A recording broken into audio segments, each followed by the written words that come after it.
سلامونه مینوالو تمه ساتم چې روغ رګ او خوشحاله به یې. د شهزاد د افسانې ړومبې برخه مونږ شریکه کړې وه او دویمه برخه به یې در سره نن شریکومه. امید دی چې دا به مو هم خوښه شي او د نورو ملګرو سره یې هم شیر کړي. تېره برخه مو په دې ځایه پورې شریکه کړې وه چې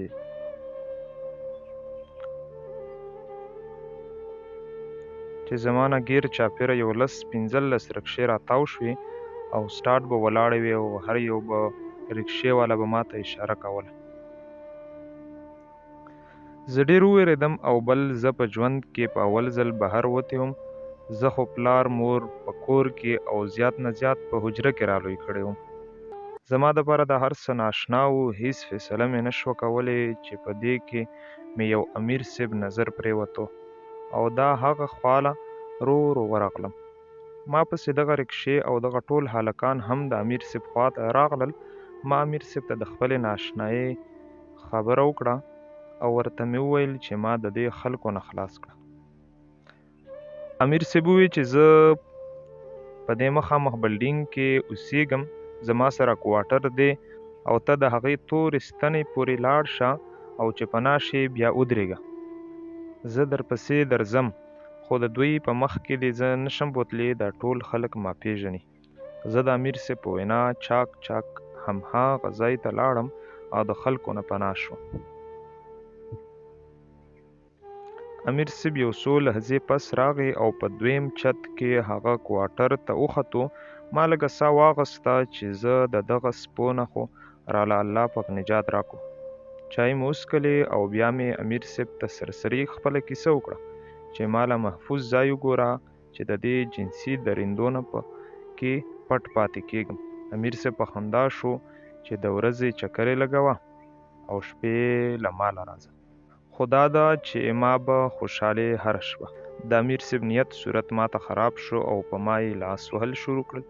زه بیا ډېر ووېرېدم چې د دې غټ خېټې امیر صاحب سره به اوس څه کوم. خو امیر صاحب باندې شهوت دومره غالب شو چې زما مرضي نه یې بغیر زما سره یې جنسي عمل ته خبره بوتله. شپه وه ټوله د امیر صاحب په غېږه کې په یخه تېره شوه. د سهار لمر لګېدو سره د امیر صاحب سترګې ورغلې وې. زه لاندې په قلاره راکوز شوم خو زما په وجود کې یو ځای هم د تلو قابل امیر صاحب نه و پرېښودی. لاندې یو دوکاندار ولیدم، اشاره یې راکړه چې ورغلم نو هغه هم زما سره لکه د امیر صاحب په شان رویه شروع کړه. ما ورته جولې وغوړوله چې د خدای دپاره زما مدد وکړئ او ما پوهه کړئ چې زما دپاره دلته محفوظ ځای چېرته دی. دوکاندار راله د اقبال پلازې پته راکړه او سیده په پټ مخ رکشې ته وختم او اقبال پلازې ته لاړم. هلته زما په لیدو ټول هجړاګان را جمع شوي وو چې خانې یوه نوې مارکېټ ته راغله او بیا یې ما ته لوپټه په سر کړه او د فلاني هجړا چیله یې کړم. ټوله ورځ سندرې او ګډاګانې زما په کمره کې وشوې. دا هر څه په اول ځل زما دپاره ډېر نوي وو، خو بیا هم په دې مې زړه ډاډ و چې دلته ټول زما په شان او هېڅوک به راسره جنسي زیاتي نشي کولی. ماسخوتن شو. ما خپل ګورو ته وویل چې ما بېګا ټوله شپه خوړلې ده، زه به اوده شم. هغه سمدستي وویل چې نه، ستا اوله شپه به د پلازې د مالک سره وي، ګنې بیا به ما د پلازې نه وباسي. د دې اورېدو سره زما زړه درد شروع کړو او پټ په زړه کې مې روڼو ته خیرې کولې. هغسې وشوه. زما شپه د پلازې د مالک په کمره کې شوه او چې څه یې راباندې تېر شو ټوله شپه هغه د ویلو قابل نه دي. سحر تباه او برباد خپلې کمرې ته راغلم خو د پلازې مخې ته ولاړو کسانو عجیبه خبرې راته کولې. په منډه منډه خپل ګورو له راغلم. هغه یو غټ پټ انسان و او له اوده پروت و. ما دروازه بنده کړه او د خوب دپاره پرېوتم. ډېر مې د ځان سره وجړل چې دا زما سره څه روان دي، چې سترګې به مې ورتلې جو چا به ورټکوو. ما به واپسي جواب نه ورکوو چې ځي، خو دومره شور او غوغا شوه چې ما له پکې خوب چرته راتلو.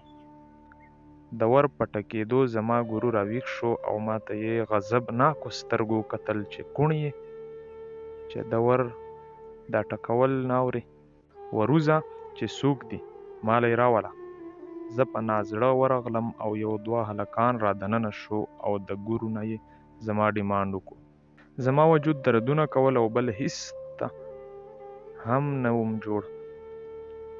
ګورو راته ډېر کار شو چې داسې ګاګ هر وخت نه وي.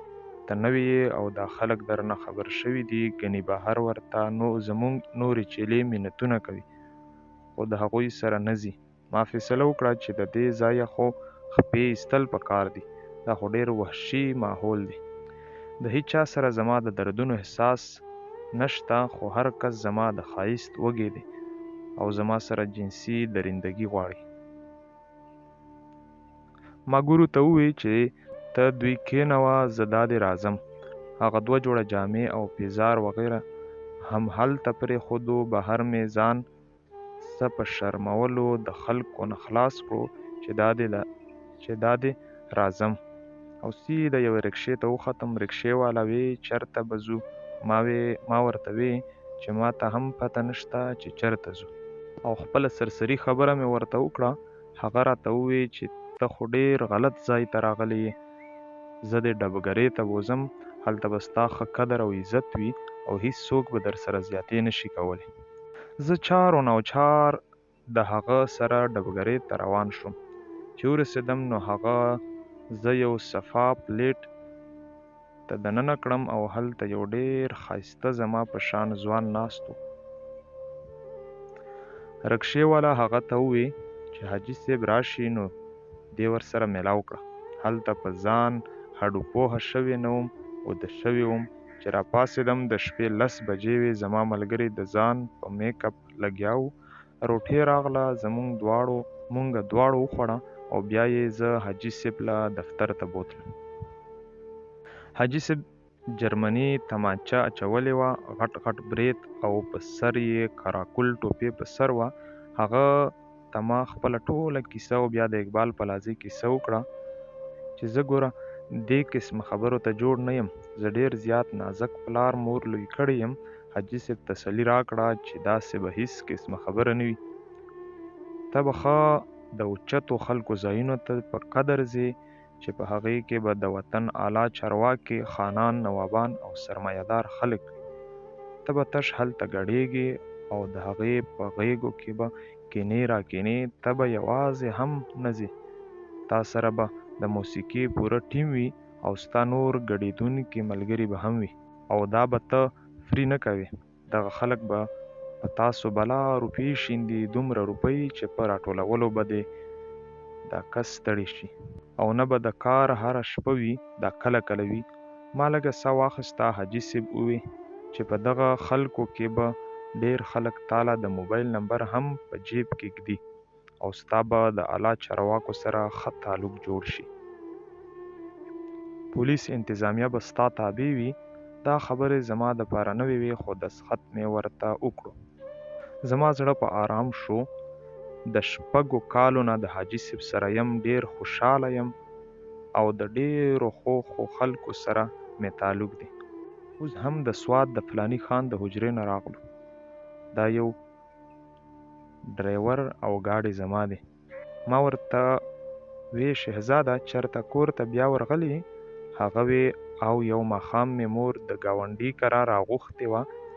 ډېر یې ښکل کړم، ډېر یې وژړل، خو ما تسلي ورکړه چې مورې زه ډېر د خوشحالو ډک ژوند تېروم او واپس ترې ماسخوتن راووتم.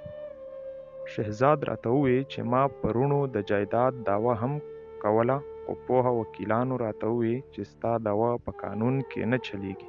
د دې خبرو سره سره دغه مشر هجړه به د پاسېدو بار وی. شهزاد په اخره کې په خندا شین شو او ما ته را تر غاړې وتو چې دا هر څه ولیکه او بیا یې په دې نمبر ما ته راولېږه. شهزاد څو ځلې ټلیفون وکړو چې زما هغه کیسه دې لیکلې ده، خو زما د مصروفیاتو د وجې به زما نه پاتې وه. بېګا مې ولیکله او شهزاد ته مې سینډ کړه.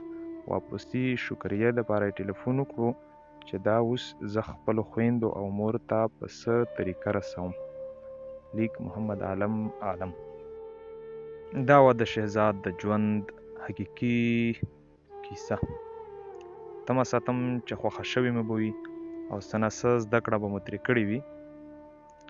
که مو خوښه شوي وي د نورو ملګرو سره یې هم شیر کړي او زموږ چینل در سره هم سبسکرایب کړي. د نورو داسې انتخاب او افسانو دپاره د بلې خپرونې پورې ما له راکړې اجازه د لوی الله په امان.